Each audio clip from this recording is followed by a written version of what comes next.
আসসালামু আলাইকুম। স্বাগত জানাই বাংলা ক্রিকেট নিউজে। নিষাদের 6 উইকেটে জয় ফিরে পেল বাংলাদেশ। মিরপুর শেরেবাংলা জাতীয় ক্রিকেট স্টেডিয়ামে অনুষ্ঠিত ওয়ানডে সিরিজের প্রথম ম্যাচে দুর্দান্ত জয় তুলে নিল বাংলাদেশ।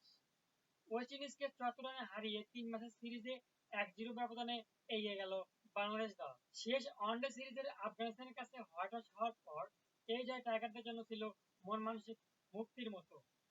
মাত্র কয়েকদিন অনুশীলনের পর মাঠে নামলেও নিজেদের ঘরের মাঠে দুর্দান্তভাবে ঘুরে দাঁড়িয়েছে বাংলাদেশ। প্রথমে ব্যাট করে বাংলাদেশ অল আউট হয় 207 রানে।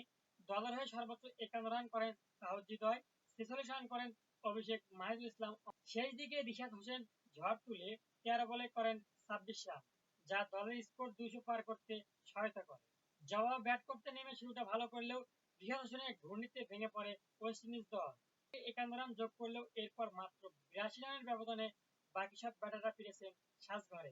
রিশাদ হোসেন একাই শিকার করেন 6 উইকেট, যা তার ক্যারিয়ারের সেরা বোলিং। একই সঙ্গে এটি ওয়ানডেতে কোনো বাংলাদেশ স্পিনারের সেরা বোলিং ফিগার। তিনি মাত্র 5 ওভারেই ক্যারিয়ারের প্রথম 5 পূর্ণ করেন এবং শেষ ওভারে নিজের ষষ্ঠ উইকেট নিয়ে ইনিংস গুটিয়ে দেন।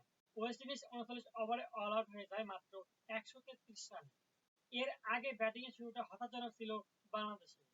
8 রানের মধ্যে 2 ওপেনার সাইফ হাসান ও সৌম্য সরকার বিদায় নেন।